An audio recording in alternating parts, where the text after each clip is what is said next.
The frost had settled into their exoskeletons like a terminal illness.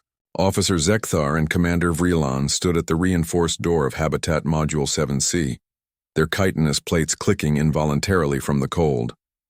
The station's heating grid had failed in Sector 9 again, and the temperature had plummeted to what the humans casually called brisk. For the Velkari species, it was a death sentence. "Are you certain about this?" Vreelan's mandibles chattered, her words coming out in staccato bursts. "Seeking help from a human?" Zekthar would have shrugged if his joints weren't locked. "The mechanic is our only option. Unless you'd prefer we file an official request and freeze to death waiting for approval." The door hissed open before either could reconsider. Warm air, gloriously, impossibly warm air, rolled out like a physical wave. Standing in the doorway was Bella Reeves, human mechanic extraordinaire, wearing nothing but a grease-stained tank top and cargo pants despite what the temperature gauge outside read as -40°C. "Officers," Bella said, wiping her hands on a rag. Her dark eyes assessed their crystallized state immediately. "You look like you stuck your heads in a cryo chamber. Get in here." They stumbled inside and Bella sealed the door behind them. The habitat was sweltering, at least by galactic standards. The environmental controls showed a balmy 28°C. Zekthar felt his body beginning to thaw, the blessed heat seeping into his core. "Sit," Bella commanded, gesturing to the reinforced chairs she'd modified for non-human guests. "I'll grab thermal blankets." "What happened?" "The heating grid," Vreelan began. "Failed again?" "Yeah, I heard." Bella returned with what looked like metallic sheets that hummed with built-in heating elements. She draped them over both officers with surprising gentleness. "Third time this month. Station command keeps saying they'll fix it. They won't. How do you survive this cold?" Zekthar asked, his voice steadying as warmth returned to his vocal chambers. Bella grinned. This isn't cold. This is jacket weather, maybe gloves." She moved to a workbench cluttered with tools and components, her movements efficient and unbothered. "You haven't told me why you're here instead of medical." The two officers exchanged glances. Vreelan's antennae drooped with what might have been embarrassment. "We need your help," she admitted. "It concerns your associate, Faraz?" Bella's hand stilled on a plasma wrench. "What about him?" Zekthar pulled up a holographic display from his wrist unit despite his still trembling limbs. 18 hours ago, Maintenance Officer Faraz Singh accessed Sector 9's environmental controls. He overrode the safety protocols and redirected primary heating resources to— He paused, consulting the data, to the station's botanical gardens, the Velkari quarters and the aquatic housing units. He left the rest of the station, including critical infrastructure junctions, at minimal heat, Vreelan continued. The system couldn't compensate, hence our current situation.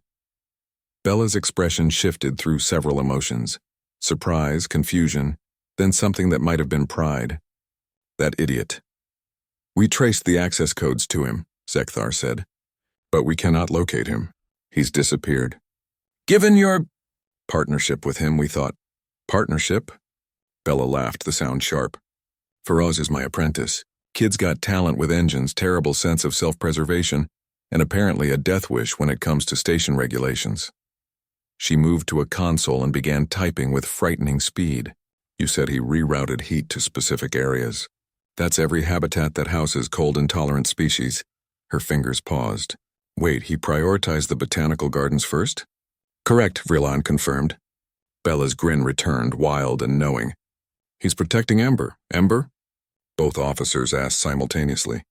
"Our dwarf dragon." Bella was already pulling on a thermal jacket.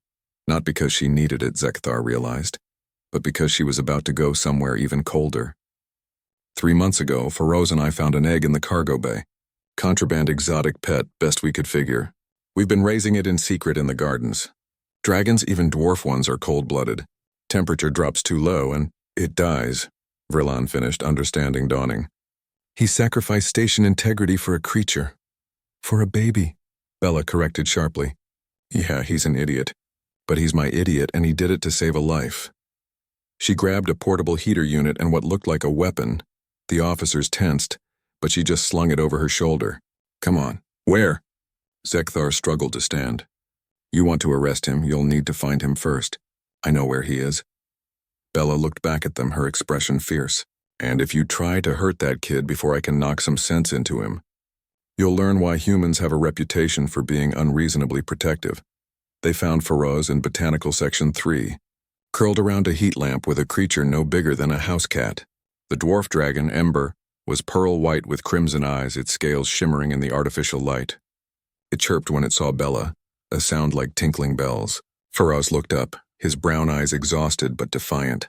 At 23 standard years, he was barely more than a juvenile by human standards, but his jaw was set with determination that transcended species. "I'm not sorry," he said immediately.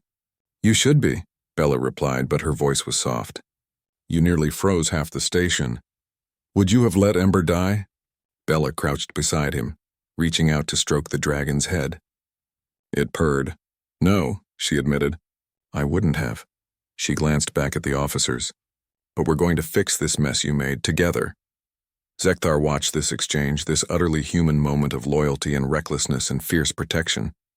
The galaxy had spent centuries trying to understand humanity's place among the stars.